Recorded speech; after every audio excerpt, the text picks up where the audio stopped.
So by their very definition, budget formats are less expensive ways to enjoy the games we love. But budget bling is very much still a thing. If you think that budget format players, especially in Flesh and Blood, don't want to bling out their decks, you are so wrong. And with budget formats picking up steam, what this means is a different environment from what we've been used to, and I believe a higher focus on long-ignored collectibles. You're watching Budget Format Fab on Dice Commando, your BFF for all things in budget Flesh and Blood. Coming to you midweek each week, these videos are possible thanks to the support of our channel members. If you want to get involved with the channel and join us on our community Discord, please consider joining as a member. You can be our BFF and show your support with a like, a subscribe, and by leaving a comment. Community first, and go Commando. Hey there, my Flesh and Blood friends, it's your BFF here on Dice Commando. Now, as we talked about a few weeks back, we are on the precipice of a budget format explosion in Flesh and Blood, and I'm certain that it will have ripples also into the collectibles market. We've already seen some interesting activity around some of the rares within Flesh and Blood, folks positioning themselves for Project Blue's eventual formal release, probably around the World's timeframe. Now, we did talk about this kind of at length last week, so I don't really want to rehash it here, but the money that is moving into these segments, or at the very least, the folks who are positioning for money to do so, really shouldn't be ignored.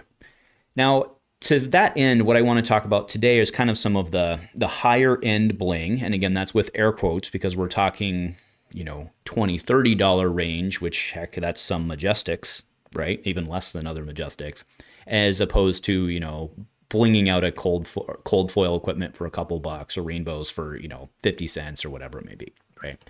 Now, specifically, I'm talking the Young Hero Marbles today. So Young Hero Marbles, what I have up right now is a chart. This was, a snapshot pulled from TCG Player, but it's just a quick graph illustrating the significant difference in pricing between adult marbles and Young Hero Marbles. And I do want to caveat this with, I did go do some data scrubbing of sorts because there's some things that throw it off, right? Like the Aria promo for adult, that's $5,000 is what it's being listed for. So I removed that.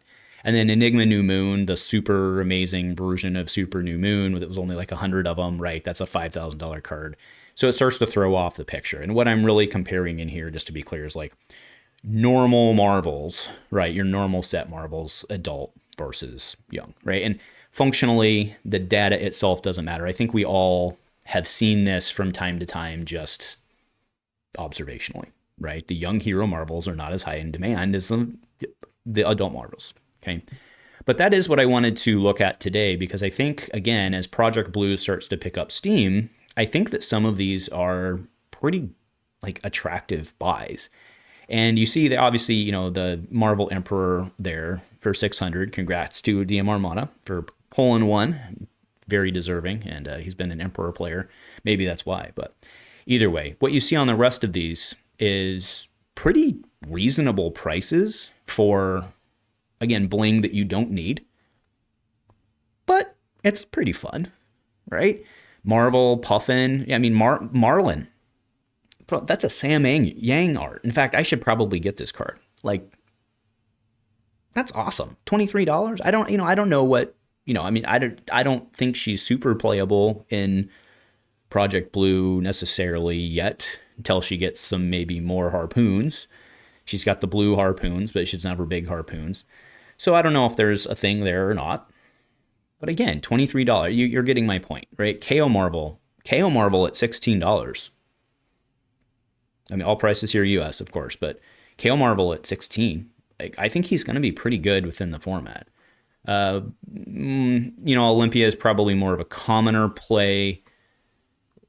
Betsy, Guardians are going to be in demand for sure. Betsy for $14.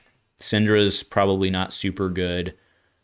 Florian, ever popular, $30 for Florian. You see Aurora there, who I think is going to be very legitimate within Project Blue for $26. Illusionists do love their thing.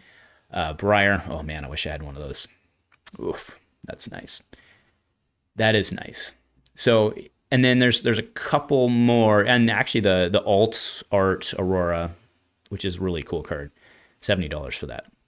But overall, you get the point, right? We don't need to go through and look at each one and talk about each one, whether it's a good buy or not.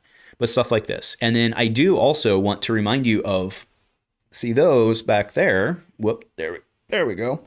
That is my collection of cold foil heroes. Those exist as well. They are obviously less desirable in my, well, first off, they're easier to get. And by that, I mean they're cheaper, right? I mean, the vast overall, they're cheaper. The thing that does make them slightly less desirable is it wouldn't surprise me if over, the next several years, they do go back and reprint Marvel versions of all of these heroes in some form or the other. Maybe not all of them, but like a large number of them, I think, are going to get reprinted. For example, I've got, where is she?